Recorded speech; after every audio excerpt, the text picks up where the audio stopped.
It's been many years since I've been to South Florida. And since I left about 7.5 years ago, I have had no desire or need to return to South Florida for many reasons. One of them being that it's always hot, and I cannot stand the heat. However, um, something recently happened that kind of made me change my view on this. Um, I have been estranged from my family for over 20 years for several reasons. The most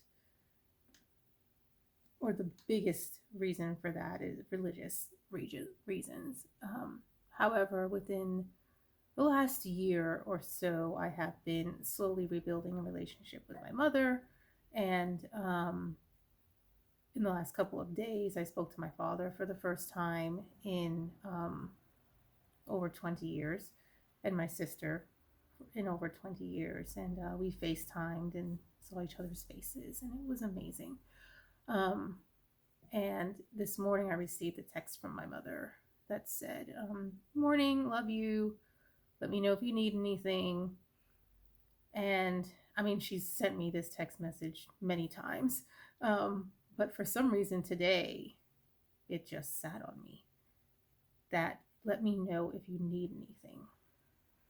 And so I just kind of went through my morning, did everything I have to do, dropped my son off at school. And on my way back home, it kind of hit me. What do I really need?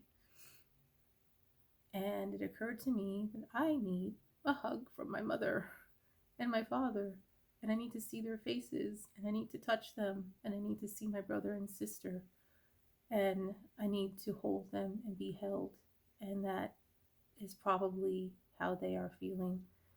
There is a way that a mother hugs her daughter, in a way that a father hugs his daughter, that is unlike anything in the world. And I have missed that for so long. Um, and then it occurred to me that I would be willing to go back to South Florida. I would be willing to drive the 18, probably 24 hours it would take with the stops to get there. The last time I went to Florida was in the fall of last year. We went to Destin, and that was the first time in several years that we had been back. And it was so exciting. As we crossed the bridge going over the bay, Caitlin and I screamed, and we scared Bastion half to death. That's my son. In the backseat, he thought something was wrong, but really it wasn't. It was just that we had not seen the ocean in so many years, and it was magnificent and beautiful and powerful and amazing that we just couldn't retain our excitement. Um, and but that is as far as I have ever wanted to drive or to go to get into South Florida or to get into Florida. But now I do. I am willing. I am willing to drive if I need to. Of course, I will look to see if I can get a plane ticket. But the willingness is there. And that changes everything. That's where the miracles happen, in the willingness to do something to achieve a goal. And so I invite you to ponder what it is that you desire, what it is that you really want, and what on your part, in your part of the action of the footwork that needs to be done, what are you willing to do? Because it's not really the desire to have a partner, a wife, or a husband. That's not really the real desire, is it? The real desire is to be with someone that you connect with, to be in a partnership, in a relationship where you accept that person exactly as they are, with all of their faults and failures and all the good things, and that they accept you exactly the way that you are. It's not really that you want the new job or the new position. It is that you want the financial security that that position brings, that you want the partnerships with the people that that position brings. You want the work. If it's good work, you want to do the work that that position brings. It's something that really aligns with you. And so when you really figure out what that desire is, then you figure out, well, what am I willing to do to attain this? And if you are not necessarily willing to do anything or to do the hard thing, then maybe what your goal is not actually what your true desire is. So it's just something to think about.